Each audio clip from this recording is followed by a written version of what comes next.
खुलुमबाय बयखौबो आंनि मायदांस्रि बर' इउटुब चेनेलाव दिनै आं संनायनि भिडिअ लाबोलायनोसैलाय नै हांसो जानायदो जोंहा न'नि हांसो ओमफ्राय खुमब्राखौ दा दानगासिनो हानानैबो लाबाय खुमब्राखौ दैयाबो गोदौबाय नै दा हांसोखौ सावगासिनो गां फुखांनानै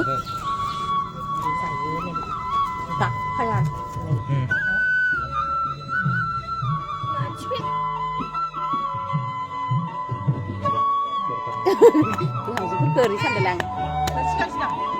बिदि लाबोनो मा सानदों आं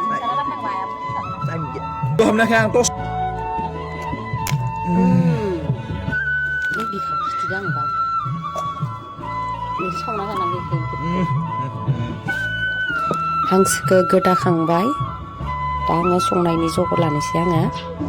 बे बानलु लाबाय आङो बानलुखौबो देना लानोसै नै आं दा लेग पिसखौ एवना लाग्रोदो नैबे जाय गोदायो बिनि जागोन आरो दा बेखौ आं एवना लाग्रोबाय दा आङो पियासखौ होनानै लानोसै आङो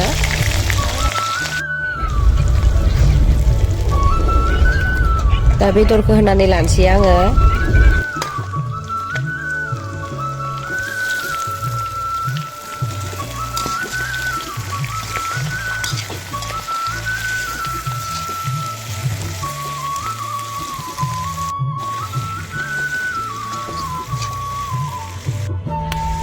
संख्रै होना लाबाय हालदैबो होनानै लानोसै आङो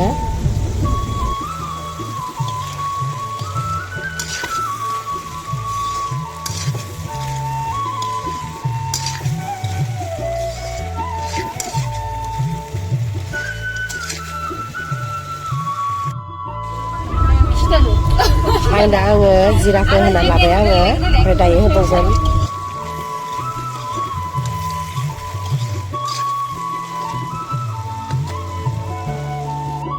आं गासैखौबो देनानै लानायखौ आङो दा होबाय आङो बेदराव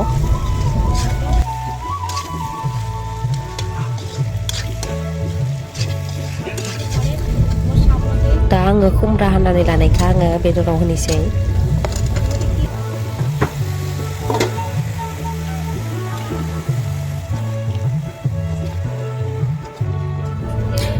नै लोगोफोर दावदैखौ सावनानै जायो होननाय खोनादोंमोन आरो ओमफ्राय दिनै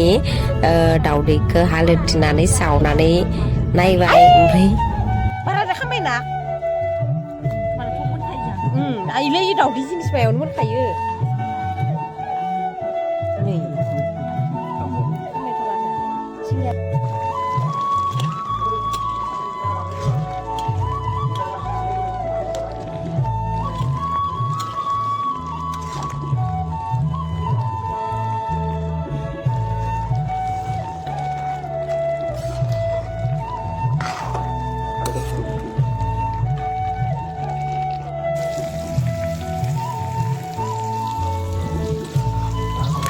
संनाया मोनसिगोन दा आङो दुन्दियाबो होनानै लानोसै आङो दुन्दियाखौ होनोसै होबाय आङो